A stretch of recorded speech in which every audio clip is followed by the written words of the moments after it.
மீகா தீர்க்கதரிசன புஸ்தகம் 4வது அதிகாரம், மீகா 4வது அதிகாரம் அதனுடைய 13வது வசனத்தை வாசிக்க கேட்கலாம். சீயோன் குமாரத்தியே, சீயோன் குமாரத்தியே, நீ எழுந்து போரடி, நீ எழுந்து போரடி. நான் உன் கொம்புகளை இரும்பும் உன் குளம்புகளை வெண்கலமும் ஆக்குவேன்.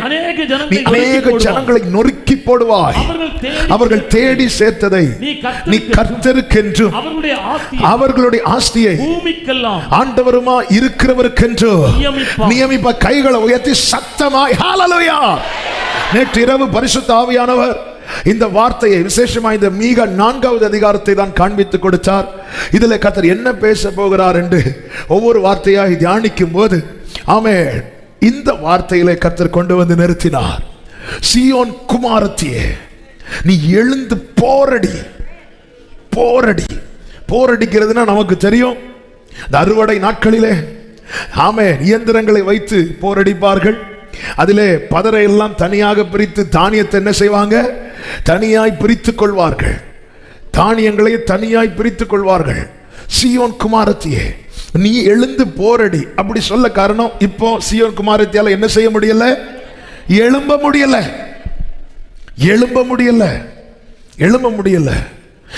முடியாம இருக்கிற, எதுவுமே செய்ய முடியாம இருக்கிற அந்த சீயோன் குமாரத்தியை பார்த்து கர்த்தர் சொல்ற, நீ எழுந்து போரடி. அப்படி சொல்ல காரணம் என்ன? காரணம் உண்டு. ஏசாயா 41வது அதிகாரம் 13 முதல் 16 வரை உள்ள வசனங்களிலே கர்த்தர் என்ன செய்கிறார்னா, கையை பிடிக்கிறார். கையை பிடிச்சிட்டு பயப்படாதே, நான் உனக்கு துணை நிற்கிறேன் என்று அவனோடு பேசுகிறார். கரத்தை பிடிக்கிறார், பேசுகிறார், துணை நிற்கிறார். அது மாத்திரமல்ல, அடுத்த வசனத்திலே சொல்லப்பட்டிருக்கிறது, இதோ போர் அடிக்கிறதற்கு நான் உன்னை புதிதும் கூர்மையுமான பற்கள் உள்ள இயந்திரமாக்குகிறேன்.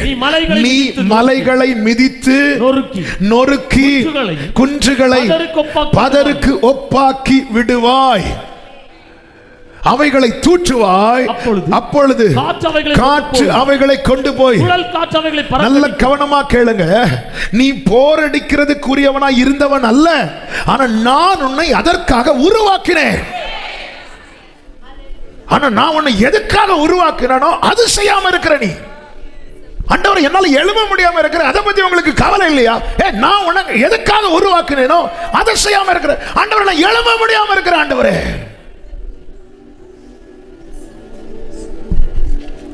சீயோன் குமாரத்தி, நீ எழுந்து.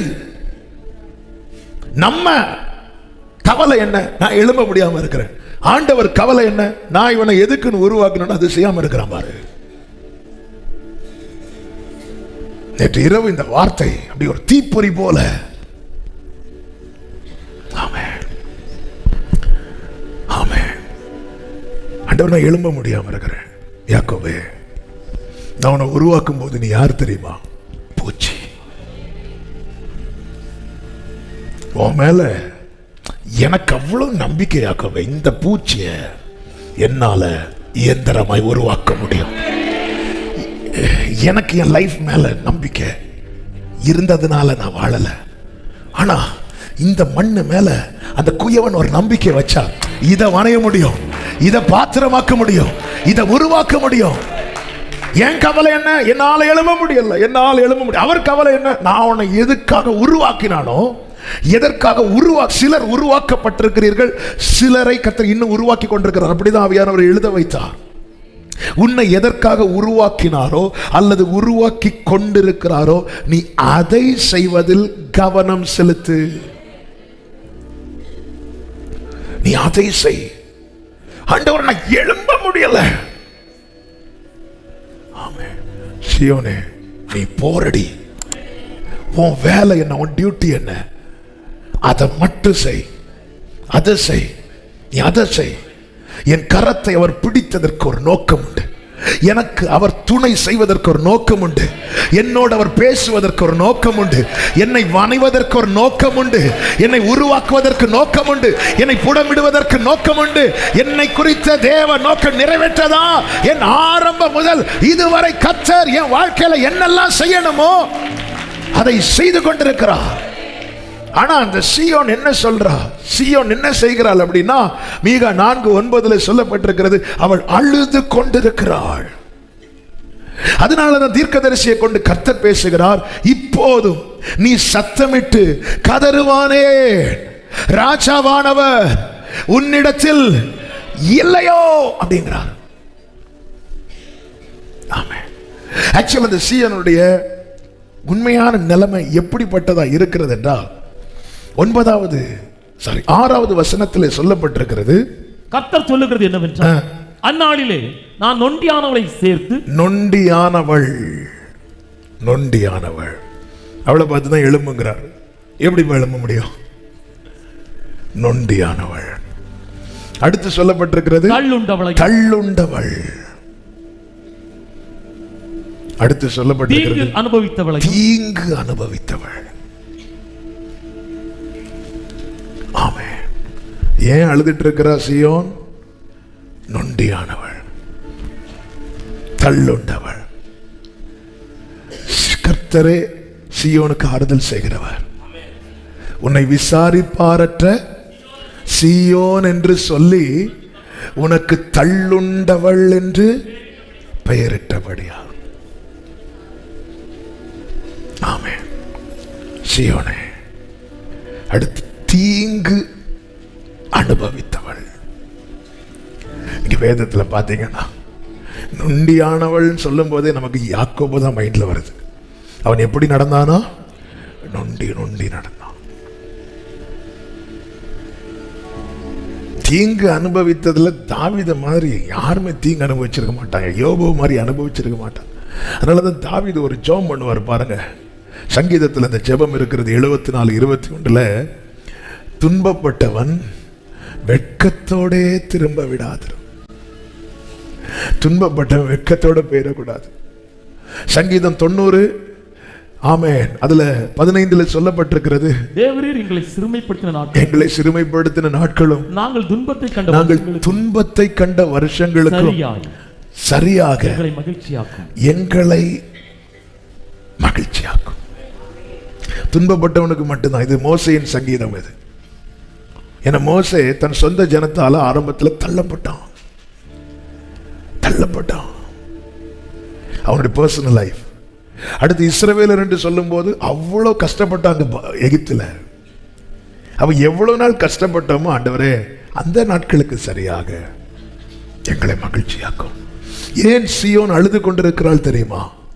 நொண்டியானவள். அவளால இப்ப நிக்க கூட முடியல. அவளுக்கு நிக்கணும்னாலே அவ ஏதாவது ஒன்று பக்கத்துல பேலன்ஸ் பண்றதுக்கு வேணும், ஒரு ஆள் வேணும், இல்லைன்னா இதே மாதிரி ஏதோ ஒன்று வேணும், பிடிச்சிட்டு தான் நிக்க முடியும். சிஸ்டர், ரொம்ப நாள் படுக்கையில் இருந்தீங்க, இப்ப எழும்ப முடியுதா? பிடிச்சிட்டு எழும்பலாம், அது ரொம்ப நிக்க முடியாது. ஹல்லேலூயா. தள்ளுண்டவள். ஆகாது என்று சொல்லி எதங்க தள்ளுவோம்? ஆகாதுன்னு நம்ம எதை நினைக்கிறோம் அதை தள்ளுவோம். ஒரு பிரெட் பாக்கெட் வீட்டில் இருக்கு, சாப்பிட்ற தூர போடுறதுக்காக வாங்குவோம், சாப்பிட்றது தான் வாங்குவோம். ஆனால் சாப்பிட்டு முடிக்க முடியல, 2 days 3 days ஆச்சு. இப்போ சாப்பிடலான்னு நமக்கு தோணுது, எடுத்து பார்க்குறோம், டேட்டு பார்க்குறோம், உள்ளே பார்க்குறோம், உள்ளே நிறைய கலர் அடிக்க ஆரம்பிச்சிட்டு அது நமக்கு உள்ள சொல்லுது இது ஆகாதுன்னு தெரிஞ்சதும் உடனே நம்ம கண்கள் எதை பார்க்க தெரியுமா? Waste box. நம்முடைய கை அந்த பிரெட்டை தூக்கிட்டு ஆகும்னு தெரிஞ்சா அது வாய்க்குள்ள போகும், ஆகாதுன்னு தெரிஞ்சா அது வெளியே. உன்னை விசாரிப்பாரற்ற சீயோன், இவளுக்குன்னு யாரும் கிடையாதுன்னு சொல்லி தள்ளுண்டவள், தீங்கு அனுபவித்தவள். அந்த சீயோனை பார்த்து சொல்றார், நீ எழுந்து போரடி அப்படிங்கிறார். நீ எழுந்து போரடி. இதுதான் புரிய மாட்டேங்குது ஆண்டவரே. என் நிலைமை என்னை விட உங்களுக்கு தான் தெரியும்.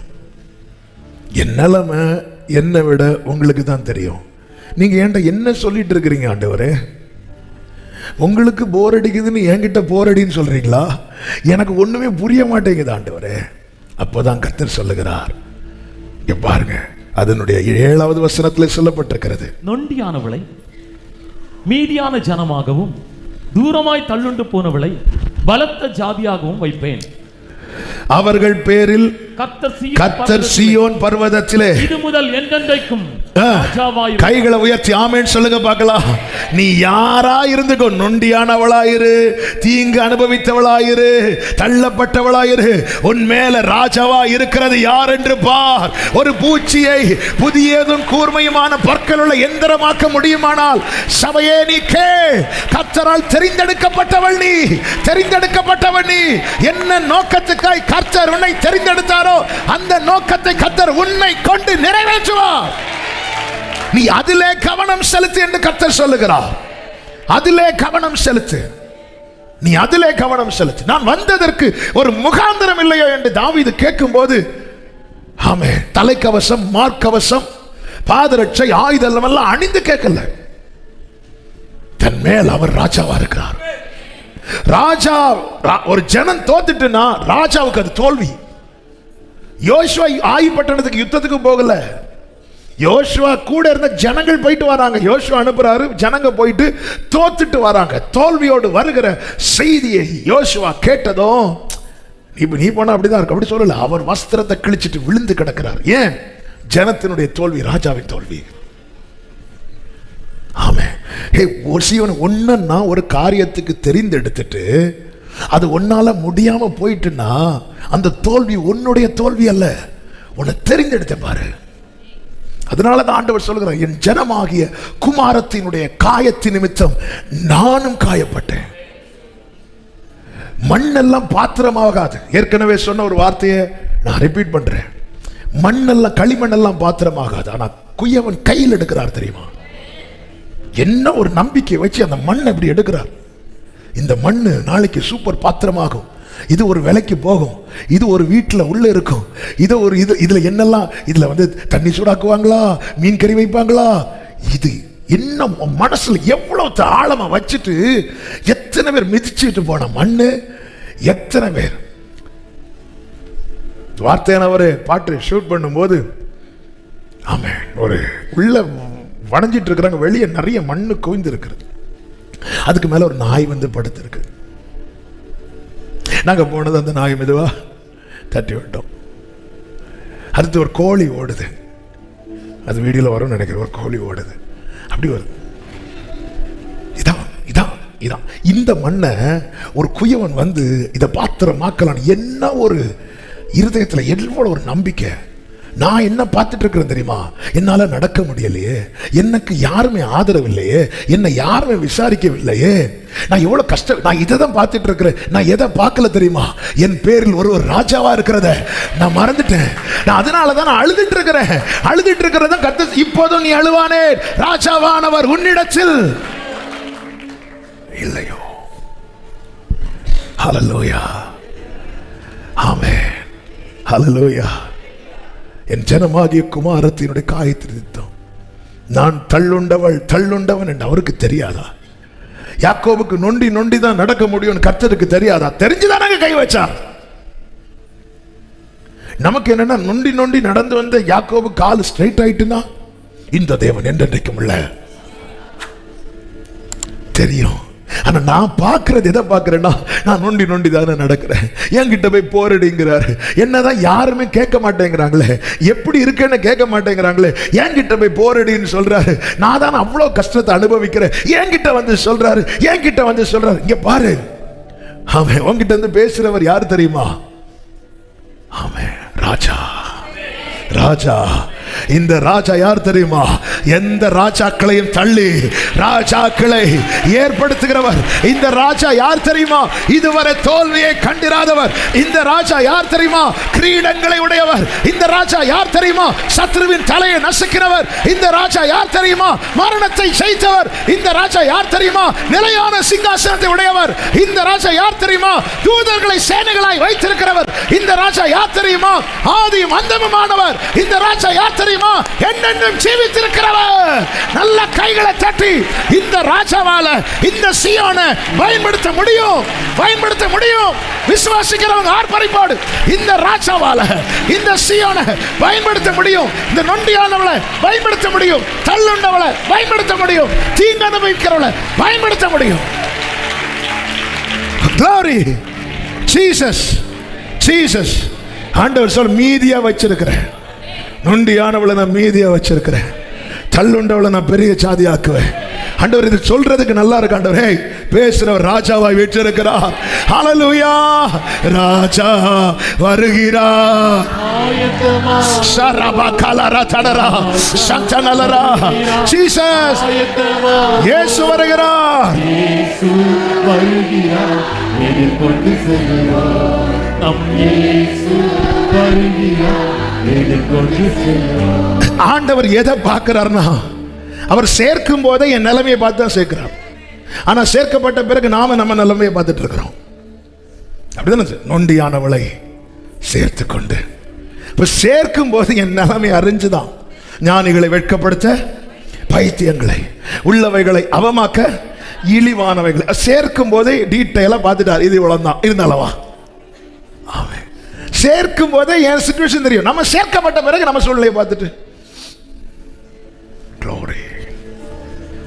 சேர்த்துட்டு யாக்கோபு என்னும் பூச்சி புதிதும் கூர்மையுமான. ஆண்டவரே அப்ப நான் இது எப்படி ஆண்டவரே செய்யறதுக்கு? இப்போ ஏசாயா 41 16 13 15 16 திருப்பி வாசிங்க. இதோ போரடிக்கிறதற்கு நான் உன்னை புதிதும் கூர்மையுமான பற்களுள்ள யந்திரமாக்குகிறேன். நீ மலைகளை மிதித்து நொறுக்கி குஞ்சுகளை பதறுக்கொப்பாக்கி விடுவாய். நல்ல கவனிங்க. நீ இதை செய்வ 16 அவைகளை தூற்றுவாய். அடுத்த வார்த்தை அப்பொழுது. எல்லாரும் சொல்லுங்க அப்பொழுது. சொல்லுங்க. அப்ப நான் போரடிக்க ஆரம்பிச்சிட்டேன்னா என் வேலை மட்டும் நடக்காது. ஒரு காற்று வரும், ஒரு சுழல் காற்று வரும். glory glory.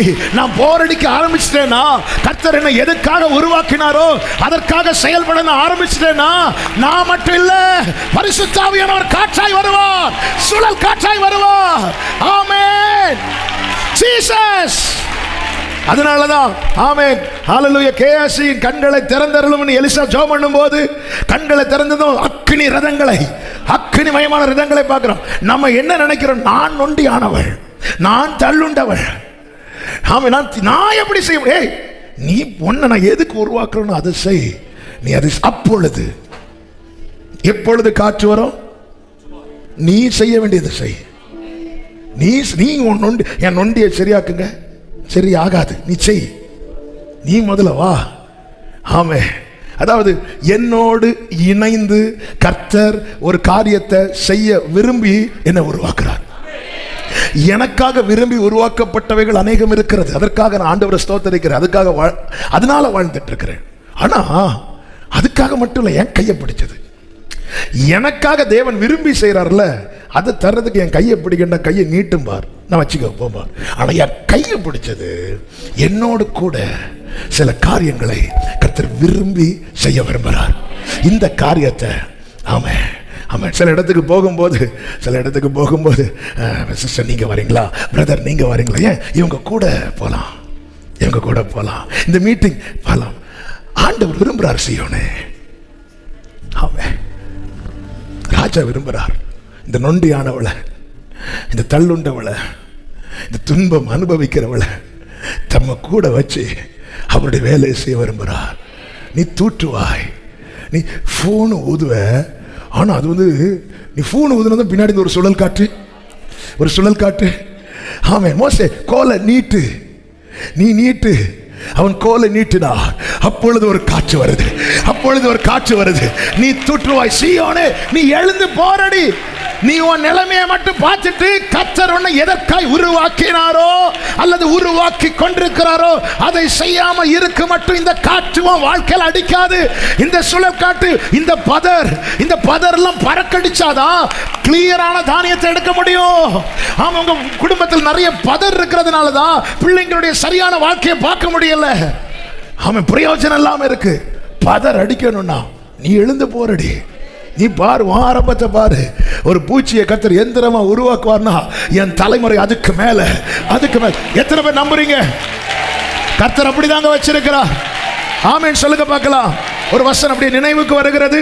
அந்த வார்த்தையை சொல்லுகிற பலனுக்காக ஏசாயா 45:16. விக்கிரகங்களை உண்டு பண்ணுகிற சங்கீதம் 45:16.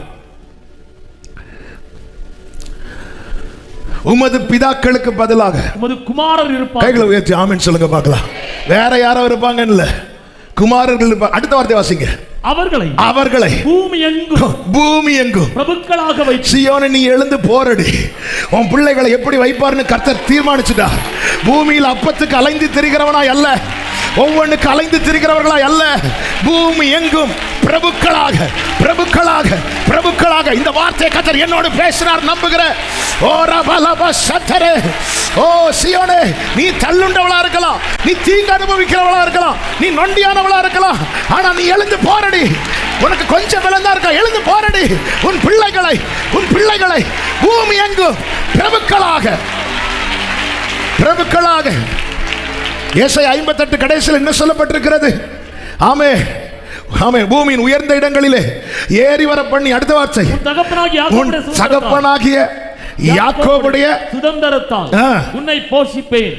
ஒரு மொழிபெயர்ப்பில் எப்படி இருக்கும்னா, பூமிக்கு மேல பறக்க பண்ணுவேன். ஏற்கனவே போன வாரம் முந்தின வாரம் இந்த வார்த்தையை சொன்னேன். ஃப்ளைட்டு வர்றதுக்கு முன்னாடி ஆண்டவர் பறக்கிறத பத்தி பேசிட்டார். சொல்லிட்டு ஒரு வார்த்தை, உன் தகப்பனாகிய யாக்கோபுடைய சுதந்திரத்தால் உன்னை போஷிப்பேன். கர்த்தருடைய வாய் சொல்லிச்சு. ஒரு சகோதரர் எல்லாருமே அப்படிதான், ரொம்ப கஷ்டப்பட்டு வேலை பார்க்கிறார். டெய்லி உள்ளது சம்பாதிக்கிறதுக்கு அன்றைக்கு காரியம் நடக்கிறது ரொம்ப சிரமமான காரியம். ஆனால் பிள்ளையை நல்ல ஒரு ஸ்கூலில் படிக்க வைக்கிறாங்க. அப்போ அவர் சொன்ன ஒரு வார்த்தை, இது எல்லா பெற்றோரும் சொல்றது, ஆனால் நான் பற்ற கஷ்டம் என் பிள்ளை பற்றக்கூடாது. அதுக்காக எனக்கு சிலர் தெரியும், காலையில் 4 மணிக்கு எழும்பி வேலைக்கு போவாங்க, ஒரு வேலை. அடுத்து வீட்டுக்கு வந்துட்டு அடுத்து ஒரு வேலை, சாயங்காலம் வர அடுத்து வந்துட்டு அடுத்து ஒரு வேலை. இப்படி பார்க்குறவங்க இருக்கிறாங்க. வெளிநாட்டில் வேலை பார்த்துட்டு 3 வருஷம் 4 வருஷம் 5 வருஷம் ஊருக்கு வர இருப்பாங்க. ஏன்னா அந்த பணத்தை சேவ் பண்ணுவாங்க. பிள்ளைங்களை நல்லா படிக்க வைக்கணும், பிள்ளைங்களை நல்லா. எல்லாருடைய விருப்பம் அது, பரலோக தகப்பனுடைய விருப்பம் அது. அவர் ரொம்ப விரும்புகிறார், உன் பிள்ளை பிரபுவா இருக்கணும். அவர்களை பூமி எங்கும் பிரபுக்களாக, பூமி உயர்ந்த இடங்களில் ஏறி வர பண்ணி, உன் தகப்பனுடைய யாக்கோபுடைய சுதந்திரத்தால கர்த்தருடைய வாயுதை. ஆனா சபையை நீங்க கேளுங்க, அவன் நான் தேவனால் கிருபையினாலே காக்கப்படுகிறவன், சேர்க்கப்பட்டவன். நான் பார்க்க வேண்டியது, நான் நொண்டியா இருக்கிறேனே, நான் என விசாரிப்பாரட்டவனா இருக்கிறேனே, நான் இப்படி நீ பார்க்க கூடாது. ஏன்னா அவர் என்னை இப்படி பார்த்திருந்தா என்னை சேர்த்திருக்க மாட்டார். அவர் என்னை எப்படி பார்க்கிறாரோ அப்படி நான் பார்க்க பழகிட்டேன்னா நான் எழுந்து போரடிப்பேன், நான் எழுந்து போரடிப்பேன். அதுதான் தாவீது சொல்லுகிறார், நான் வந்ததற்கு ஒரு முகாந்திரம் இல்லையோ. நாம் அப்படி பார்க்கல, நாம இருக்கிற நிலைமையை வச்சு நம்மளை பார்த்துட்டு இருக்கிறோம். ஆண்டவரே நீங்க என்ன தேடி வந்தீர், கர்த்தர் என்ன தெரிந்தெடுத்தார், நிச்சயம் உள்ளவங்க மட்டும் சத்தமா கைகளை உயர்த்தி ஆமென் சொல்லுங்க. என்ன யாரும் விசாரிக்கலையா? ராஜா இருக்கிற, ராஜா இல்லையான்னு தான் கேட்கிறார். ஆண்டவர் என்னால முடியல, ராஜா இல்லையா அப்படின்னு கேட்கிறார். ஆண்டவர் என்ன எல்லாரும் தள்ளிட்டாங்க, நான் தள்ளுனானான்னு கேட்கிறார். ஆண்டவர் நான் கஷ்டப்படுறேன், நான் இல்லாம போயிட்டானான்னு கேட்கிறார். நீங்க இருக்கிறீங்க, நீங்க இருக்கிறீங்க, நீங்க இருக்கிறீங்க. இப்ப நம்ம கேட்கறது எது தெரியுமா? ஆண்டவரே எவ்வளவு காலம் இந்த நொண்டி, எவ்வளவு காலம் இந்த சூழ்நிலை, எவ்வளவு காலம் அழுது. அப்படி அல்ல, போரடிக்கிறதுக்கு பலன் தாங்கப்பா. என்ன நீங்க எதற்காக உருவாக்கினீரோ அதை நிறைவேற்றுகிற பலனை, கிருபை எனக்கு. இன்னைக்குள்ள செய்தி இதுதான். சீயோன் குமாரத்தியே நீ எழுந்து போரடி, உன் வேலை என்னவோ அதை செய், உன் வேலை என்னவோ அதை செய். ஆமென். ஒரு சில காரியங்களை கொஞ்சம் வேகமாக ஆண்டவர் சொல்லுகிறார் பாருங்கள். அதே 4:9 ஒரு விஷயம் கூட வாசிங்க. இப்போதும் நீ சத்தமிட்டு கதறுவான் ஏன்? ராஜாவானவர் உன்னிடத்தில் இல்லையோ?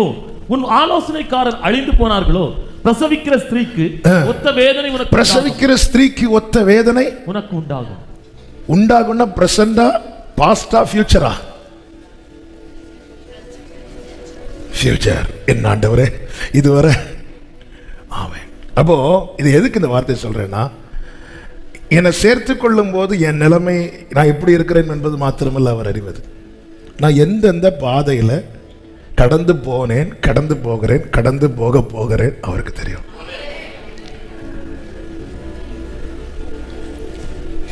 எனக்கு உனக்கு இந்த இப்படி ஒரு வலி உண்டாகும். ஆனா என்ன வலி அந்த வலி? திருப்பி வாசிங்க. உன் ஆலோசனைக்காரர் அழிந்து இல்ல, அடுத்து பிரசவிக்கிற ஸ்திரீக்கு ஒத்த வேதனை உனக்கு உண்டாகும். அந்த வலி எதற்கான வலி?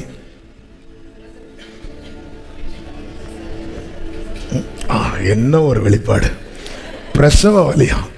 எனக்கு இதுவரை தெரியாது. அதுதானே அந்த வலி எதுக்கான வலி தெரியுமா? அந்த வலி எதுக்கான வலி தெரியுமா? ஒரே வார்த்தை, விடுதலைக்கான வலி. விடுதலைக்கான வலி. கர்த்தர் ஒரு வலியை அனுமதிக்கிறார்னா அந்த வலி விடுதலைக்கான வலி. விடுதலைக்கான வலி. ஆமென். டெலிவரன்ஸ்க்கான வலி. டெலிவரன்ஸ்க்கான வலி. டெலிவரி பெயின் வந்துட்டான்னு கேட்பாங்க. ஆமென். தேவன் அனுமதிக்கிற வலி என்ன வலி? அதான் ஒவ்வொரு வார்த்தை, உனக்கு இப்படி ஒரு வலி உண்டாகும், இப்படி ஒரு வலி உண்டாகும். பிரசவிக்கிற ஸ்திரீக்கு ஒத்த வேதனை உனக்கு உண்டாகும். இப்படி ஒரு வலி வருது. ஆண்டவரே, அப்ப இந்த வலியில என்னெல்லாம் இருக்கு தெரியுமா? இந்த வலியில ஒரு விடுதலை இருக்கு, இந்த வலியில ஒரு காலம் இருக்கிறது. அந்த பெயின் என்பது கொஞ்ச டைம் தான். ஸோ அந்த பெயினுக்காக கர்ப்பவதிகள் காத்திருப்பார்கள். ஏன்னா இந்த பெயின் வந்தா அடுத்த டெலிவரன்ஸ் தெரியும். ஆண்டவரே, என் வாழ்க்கையில இப்படி ஒரு பெயின் அனுமதிச்சிட்டீங்களே, உன் வாழ்க்கையில நான் ஒரு விடுதலையை வச்சிருக்கிறேன். உன் வாழ்க்கையில நான் ஒரு விடுதலையை வச்சிருக்கிறேன். இன்னைக்கு தீயையும் தண்ணீரையும் கடக்கிற சகோதரா சகோதரி, உன் வாழ்க்கையில கர்த்தர் ஒரு விடுதலை வைத்திருக்கிறார். கர்த்தர் ஒரு விடுதலை வைத்திருக்கிறார். அதனால சொல்றார், அதனாலதான் இந்த வலி. ஆமென் சொல்லுங்க. அடுத்த வசனத்தை வாசிங்க. சீயோன் குமாரத்தியே, அதுதான் கொஞ்சம் டீடைலா சொல்லப்பட்டிருக்கிறது. சீயோன் குமாரத்தியே, பிரசவ ஸ்திரீயை போல அம்பாயப்பட்டு வேதனைப்படு. நீ இப்போது நகரத்திலிருந்து புறப்பட்டு, அந்த வலி என்ன தெரியுமா? நீ இப்பொழுது நகரத்திலிருந்து புறப்பட்டு வெளிகளில் தங்கி பாபிலோன் வரைக்கும் போவாய்.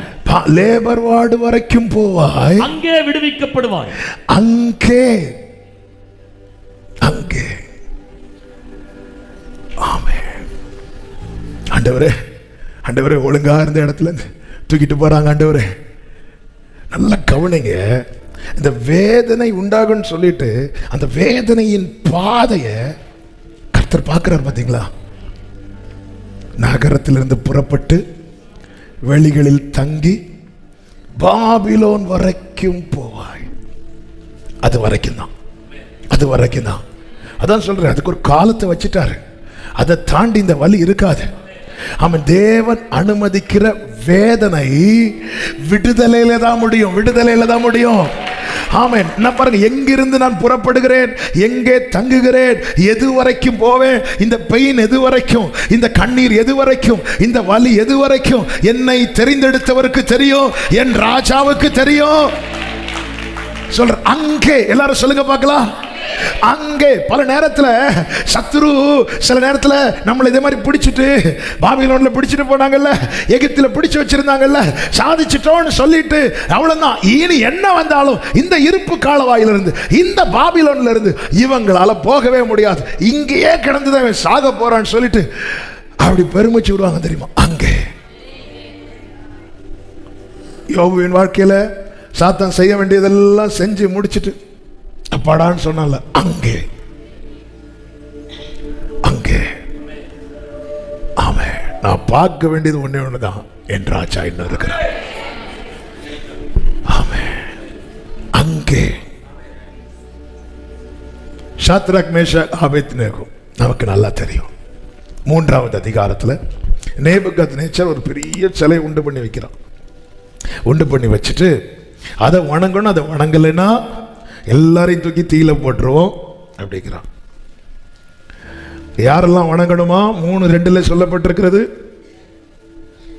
ராஜாவாகிய நேபுகாத்நேச்சர், தேசாதிபதிகள், வாசிங்க, அதிகாரிகள் எடுத்துட்டீங்களா? தானியேல் 3:2. தேசாதிபதிகள், அதிகாரிகள், தலைவர்கள், நியாயாதிபதிகள், பொக்கிஷக்காரர்கள், நீதி சாஸ்திரிகள், விசாரிப்புக்காரர், நாடுகளில் உள்ள உத்தியோகஸ்தர் யாவரையும் நேபுகாத்நேச்சார் ராஜா நிறுத்தின சிலையின் பிரதிஷ்டை, நாடுகளில் உள்ள உத்தியோகஸ்தர் யாவரையும், எல்லா பதவியில இருக்கிறவங்க. அப்ப கேட்கல பையன் தானியேல் வணங்கல, தானியேல் அங்க வைக்கல, தானியேல் அதுக்கு மேல வச்சுட்டார். 2வது அதிகாரம் கடைசி வசனத்தில் சொல்லப்பட்டிருக்கிறது, தானியேலோ வென்றால் ராஜாவின் கொலு மண்டபத்தில் இருந்தான். அவன் மேல இந்த அதிகாரம் கிடையாது, அதனால அவர் எஸ்கேப் ஆயிட்டார். ஆனா இப்போ இந்த அதிகாரத்துக்கு உட்பட்டதுல யார் வந்துட்டாங்க அப்படின்னா ஷாத்ராக் மேஷாக் ஆபேத்நேகோ வந்துட்டாங்க. எல்லாரும் எக்காலம் ஊதும் போது எல்லாரும் அது விற்கிறதுக்கு முன்னாடி வணங்குறாங்க. இவங்க 3 பேர் மட்டும் எப்படி நிற்கிறாங்க? ஏன் தெரியுமா? இவர்களுக்கு ஒரு ராஜா உண்டு, இவர்களுக்கு ஒரு ராஜா உண்டு. இவர்கள் யூத குலம், இவர்களுக்கு ஒரு யூத ராஜா உண்டு. நிற்கிறாங்க, வணங்கல. இவங்க சூழ்நிலையை பார்த்திருந்தா வணங்கியிருப்பாங்க. இவங்க ராஜாவை பார்க்கறனால நிற்கிறாங்க. ஆமாம். அப்போ இந்த நியூஸ் நேபுகாத் நேச்சாருக்கு வருகிறது, நேராக கூட்டிட்டு வராங்க. நீங்க வணங்கலன்னு கேள்விப்பட்டேன். ஏன்னா நேபுகாத் நேச்சாருக்கு இவங்களை பிடிக்கும், நல்ல திறமையானவர்கள், தானியல் டீம் இல்லை. அப்போ நல்ல, அதனால ஒரு சான்ஸ் கூட கொடுக்குறாங்க. உலகம் நிறைய சான்ஸ் கொடுக்கறது எதுக்கு தெரியுமா? நம்மளை வந்து விழ வைக்கிறதுக்கு. ஆமே. பரலோகம் சான்ஸ் கொடுக்கறது எதுக்கு தெரியுமா? நம்ம எழும்புறதுக்கு. ஆமே. இன்னும் ஒரு சான்ஸ் கூட கொடுக்குறேன், ஒரு சான்ஸ் கூட கொடுக்குறேன், ஒரு சான்ஸ் கூட கொடுக்குறேன், வணங்கிரு. உடனே ஷாத்ராக் மேஷாக் ஆபேத்நேகோ சொல்றாங்க, ஆமே, இந்த காரியத்தை குறித்து உமக்கு உத்தரவு சொல்ல எங்களுக்கு அவசியம் இல்லை. 17வது வசனம், நாங்கள் ஆராதிக்கிற தேவன் எங்களை தப்புவிக்க வல்லவராயிருக்கிறார். அவர் எரிகிற அக்கினி சூளைக்கும் ராஜாவாகிய உம்முடைய கைக்கும் நீங்களாக்கி விடுவிப்பார். அடுத்த வார்த்தை, விடுவிக்காமற் போனாலும் நாங்கள் உம்முடைய தேவர்களுக்கு ஆராதனை செய்வது என்னதுன்னு அர்த்தம்? எங்களை கர்த்தர் எதற்கென்று நிறுத்தி இருக்கிறாரோ அதை தான் செய்வோம். சீயோன் குமாரத்திய போரடிக்கிறதுக்குன்னு வச்சிருக்கிறார்னா போரடிக்க தான் செய்யணும். சபையை உன்னை ஆராதிக்கிறதுக்குன்னு வச்சிருக்கிறார்னா நீ ஆராதிக்க தான் செய்யணும். ஆமே, ஹல்லேலூயா. இப்படி சொன்னதும் ராஜாவுக்கு கோபம். 19ல சொல்லப்பட்டிருக்கிறது, கடும் கோபம். கடும் கோபம் வந்ததுனால முகம் என்னாச்சா? வேறுபட்டது. சூளையை சாதாரணமாய் சூடாக்குவதை பார்க்கிலும் 7 மடங்கு அதிகமாய். இதுக்கு தான் சொன்னேன், ஆண்டவரே நான் போரடிக்கல. சாதாரண சூளையை தாங்க முடியாதுன்னா நான் இருக்கிறேன். நீங்க எழுந்து போரடின்னு சொல்லிட்டு நல்ல உசுப்பேத்தி விட்டுட்டு போரடிக்க ஆரம்பிச்சதும் சூளை 7 மடங்கு. அடுத்த வார்த்தை கவனிங்க, 20வது வசனத்தில் சொல்லப்பட்டிருக்கிறது, ஷாத்ராக் மேஷாக் ஆபேத்நேகோ என்பவர்களை எரிகிற அக்கினி சூளையிலே போடுவதற்கு அவர்களை கட்டும்படிக்கு ராணுவத்திலே பலசாலிகளாகிய புருஷருக்கு கட்டளையிட்டான். 22வது வசனம், ராஜாவின் கட்டளை கடுமையா இருந்ததினாலும் சூளை மிகவும் சூடாக்கப்பட்டிருந்ததினாலும். கட்டளை எப்படி இருக்கு? கடுமையா இருக்கு. சூளை எப்படி இருக்கு? மிகவும். அப்ப எல்லாமே நமக்கு எக்ஸ்ட்ரீமா அகைன்ஸ்டா இருக்கு. எக்ஸ்ட்ரீமா. ஆனா கர்த்தருடைய வார்த்தை என்ன? நீங்கள் நகரத்திலிருந்து புறப்பட்டு வெளிகளிலே தங்கி பாபிலோன் வரைக்கும் கொண்டு போகப்படுவீர்கள். அங்கே எல்லாரும் சொல்லுங்க பார்க்கலாம், அங்கே உங்களுக்கான பிரதிகூலம் எக்ஸ்ட்ரீம் ஆகுதுன்னா புரிஞ்சுக்கோங்க. அங்கே விடுவிக்கப்படுவீர்கள். சாதாரண சூடு இப்ப மிகவும் சூடு, சாதாரண கோபம் இப்ப பயங்கரமான கோபம். எல்லாரும் சொல்லுங்க சத்தமா, அங்கே சத்துரு எனக்கு முடிவு எழுதுகிற அங்கே, இதோடு இவன் தொலைந்தான் என்று நினைக்கிற அங்கே. ஹல்லேலூயா, ஹல்லேலூயா. ராஜாவானவர் உன்னிடத்தில் இல்லையோ? ஹல்லேலூயா. நிலையில்லாத சிங்காசனத்தில் இருக்கிற ராஜா அக்னி சூளையிலே போட்டார். நிலையான சிங்காசனத்தில் இருக்கிற ராஜா இறங்கி வந்தார். நல்ல கவனிங்க, அக்னி சூளையில தூக்கி போட்டவங்க யாரா இருந்தாங்களா? அந்த பலசாலிகளுக்கு ராஜா யாரு? நேபுகாத்நேச்சார். அவர்களை அந்த சூடு பாதிக்கும் போது அந்த ராஜா காப்பாற்ற வந்தாரா? இல்ல. ஆனா உள்ள தூக்கி போட்டாங்க தெரியுமா? அவர்களுக்கு ஒரு பாதிப்புன்னா, ஹல்லேலூயா, ஹல்லேலூயா. நல்ல கைகளை தட்டி, எனக்கு ஒரு பாதிப்புன்னா இறங்கி வருகிற ராஜா, வேடிக்கை பார்க்கிற ராஜா அல்ல, இறங்கி வருகிற ராஜா. ஆமென் சொல்லுங்க பார்க்கலாம். சீயோன் குமாரத்தியே, உனக்காக ஒரு ராஜா இருக்கிறார். ஆமென். எழுதுறவங்க எழுதுங்க. என் ராஜா வேடிக்கை பார்க்கிறவர் அல்ல, இறங்கி வருகிறவர். வேடிக்கை பார்க்கிறவர் அல்ல. அந்த பலவான்களை அவர் தான் சம்பளம் கொடுக்கிறார், அந்த ராஜா தான். ஆனா அவங்களுக்கு ஒரு பிரச்சனை பார்த்துட்டு இருக்கிறார், ஒன்றும் பண்ண முடியாது. நேபுகாத்நேச்சர் என்னதான் மகா பாபிலோன் சாம்ராஜ்யத்தின் ராஜாவா இருந்தாலும் அவனாலையும் ஒன்றும் செய்ய முடியாத சூழ்நிலை வரும். ஆனால் என் ராஜா, என் ராஜா அவர் வல்லமையும் மகத்துவமானவர். அவர் கைக்கு யார் அவர் கையை தடுக்க முடியும்? இப்ப தூக்கி உள்ள போட்டாங்க பாருங்க.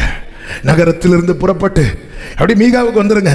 நகரத்திலிருந்து புறப்பட்டு வெளிகளில் தங்கி பாபிலோன் வரைக்கும் போவாய். அங்கே தூக்கி போட்டுட்டு இந்த நேபுகாத்நேச்சர் எதை பார்த்துட்டு இருக்கிறான் தெரியுமா?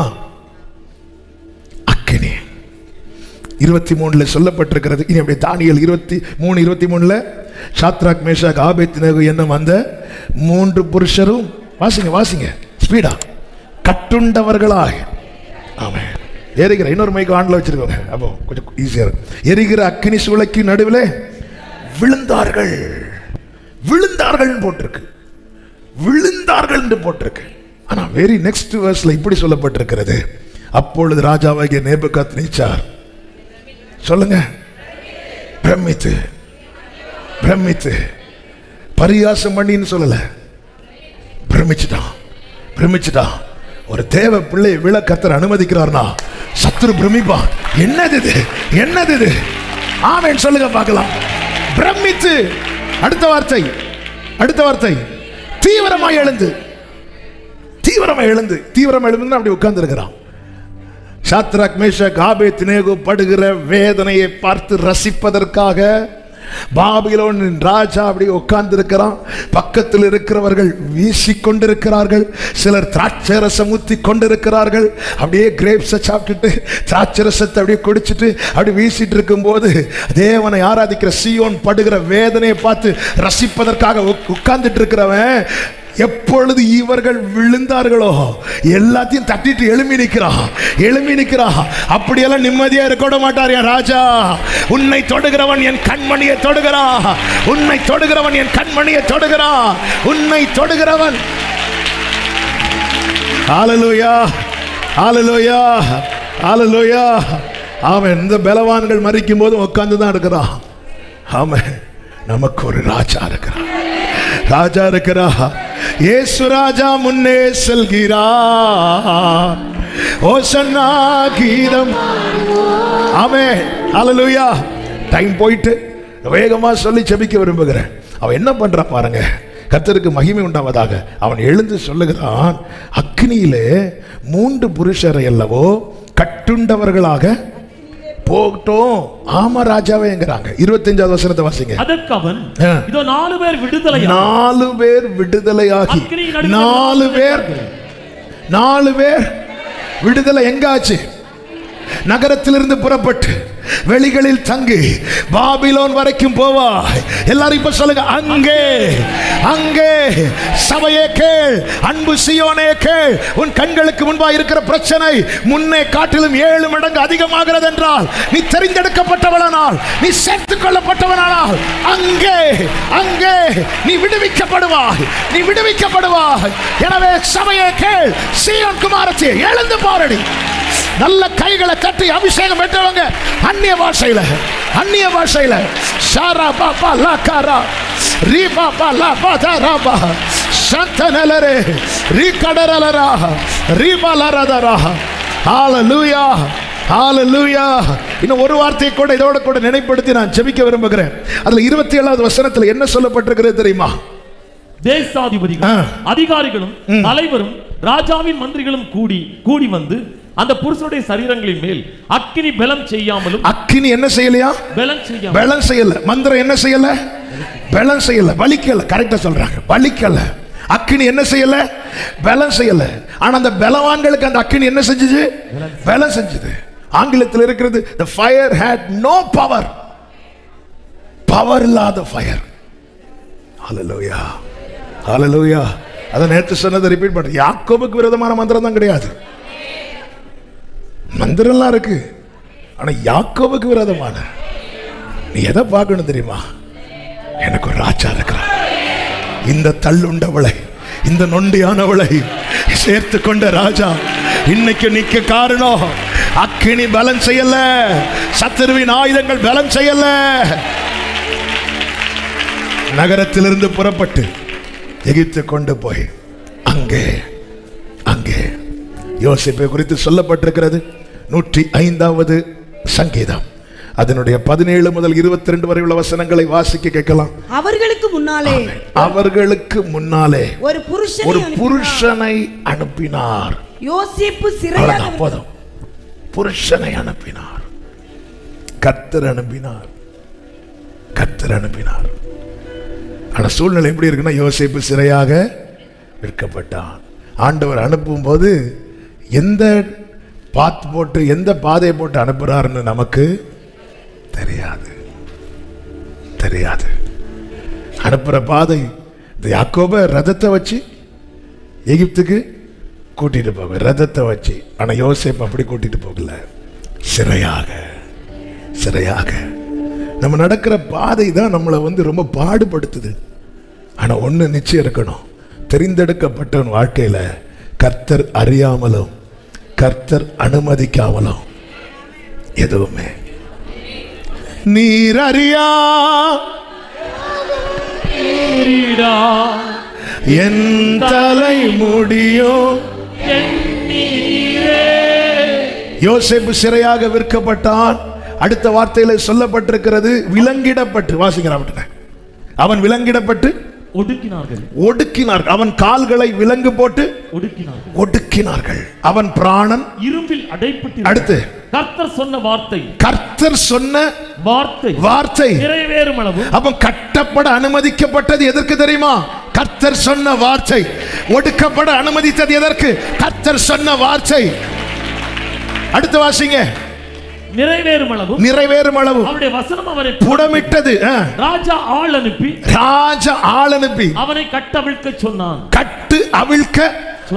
அடுத்த வார்த்தை, ஜனங்களின் அதிபதி அவனை விடுதலை பண்ணினான். இனி அடுத்த வார்த்தை கேளுங்க. அவன் மனதின்படி கட்டவும். இதுவரை கட்டப்பட்டவனுக்கு இப்போ ஒரு ரோல் கிடைக்குது. என்ன தெரியுமா? இனி நீ கட்டு தன் பிரபுக்களை அவன் மனதின்படி. ஏன்னா அந்த பிரபுக்கள் தானே இவனை கட்டிட்டு அவன் காவல் பண்ணாங்க. இப்ப அவனுக்கு என்ன பொசிஷன் கிடைக்கும் தெரியுமா? யோசேப்பு, உன் மனம்படி இவங்களை ரோல் பண்ணு, உன் மனதின்படி.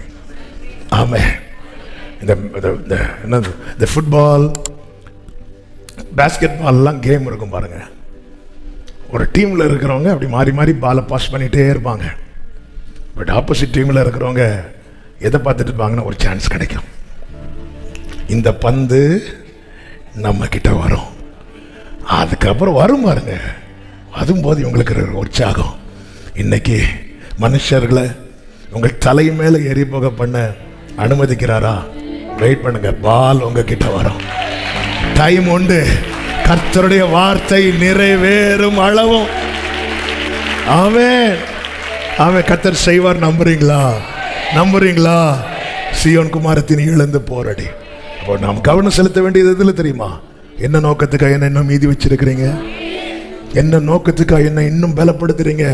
என்ன நோக்கத்துக்காக என் கையை பிடிச்சிருக்கிறீங்க? என்ன நோக்கத்துக்காக என் கூட பேசிட்டு இருக்கிறீங்க? என்ன நோக்கத்துக்காக எனக்கு துணை செய்றீங்க? என்ன நோக்கத்துக்காக என்னை உருவாக்குகிறீங்க? அதை நிறைவேற்ற எனக்கு பலன் தாங்க. அதை நிறைவேற்ற சீயோன் குமாரத்தியே, நீ எழுந்து போராடி. நான் உன் கொம்புகளை இரும்பும் உன் குளம்புகளை வெண்கலமும் ஆக்குவேன். நீ எழுந்து போராடி. உன்னை பலப்படுத்துறது நான் கர்த்தர் சொல்றேன். நீ எழுந்து போராடி. அந்த வசனம் ஒருக்க கூட வாசிக்கல, நம்ம செபித்து முடிக்க போகிறோம். சீயோன் குமாரத்தி, நீ எழுந்து போராடி. நான் உன் கொம்புகளை இரும்பும் உன் குளம்புகளை வெண்கலமும் ஆக்குவேன். அப்ப நீ எழும்பு, உன்னை நான் பலப்படுத்துறேன்னு சொல்றேன். நீ எழும்பு, நான் உன்னை பலப்படுத்துறேன். அப்படி நான் உன்னை பலப்படுத்தி நீ ஒன்னு செய்யும் போது அடுத்த வார்த்தையில சொல்லப்பட்டிருக்கிறது, அநேக ஜனங்களை நொறுக்கி போடு, அவர்கள் தேடி சேர்த்ததை நீ கர்த்தருக்கு. இந்த வார்த்தை, நான் உன்னை பலப்படுத்தி என் காரியத்தை செய்ய வைப்பேன் தெரியுமா? அப்போ நீ செய்யறதெல்லாம் யாருக்கு தெரியுமா? கர்த்தருக்கென்று. வலது கரத்தை உயர்த்தி சொல்லுங்க, உமக்கென்று செயல்பட என்னை பலப்படுத்தோ. உமக்கென்று செயல்பட என்னை பலப்படுத்தோ. ஆண்டவருக்கென்று ஏற்படுத்த என்னை பலப்படுத்தோ. எல்லாரும் செபிக்கலாம். அப்படி எழுந்து நின்று ஆமே ஆமே. விடுதலையோட ஒரு பாடல், இயேசு ராஜா முன்னே செல்கிறார், ஓசன்னா கீதம் பாடுவோம் என்கிற பாடலை நம்ம பாடி ஆமே ஆர்ப்பரிப்போடு செபித்து முடிக்க போகிறோம். ஹல்லேலூயா. இன்னும் உங்க சூழ்நிலையை தான் பார்த்துட்டு இருக்கிறீங்களா? சூழ்நிலையை பார்த்து தான் அழைச்சிருக்கிறார் கர்த்தர், கையை பிடிச்சிருக்கிறார், துணை செய்கிறார், உருவாக்குகிறார். கர்த்தர் சொல்லுகிறார், சீயோனே நொண்டியானவளேன்னு சொல்லல, தள்ளப்பட்டவளேன்னு சொல்லல, தீங்கு அனுபவிக்கிறவளேன்னு சொல்லல. ஒருத்தங்க நொண்டி நொண்டி வந்த உலகம் நொண்டின்னு தான் சொல்லும். சீபா மேவி போசேத்தை முடவன் தான் சொன்னா, ஆனா ராஜா மேவி போசேத்தை என்று பெயர் சொல்லி அழைத்தார். ஆமே, நம்மை பெயர் சொல்லி அழைத்தவர், சீயோனாய் தெரிந்தெடுத்திருக்கிறவர், அவர் நமக்கு முன்னே செல்கிறார்.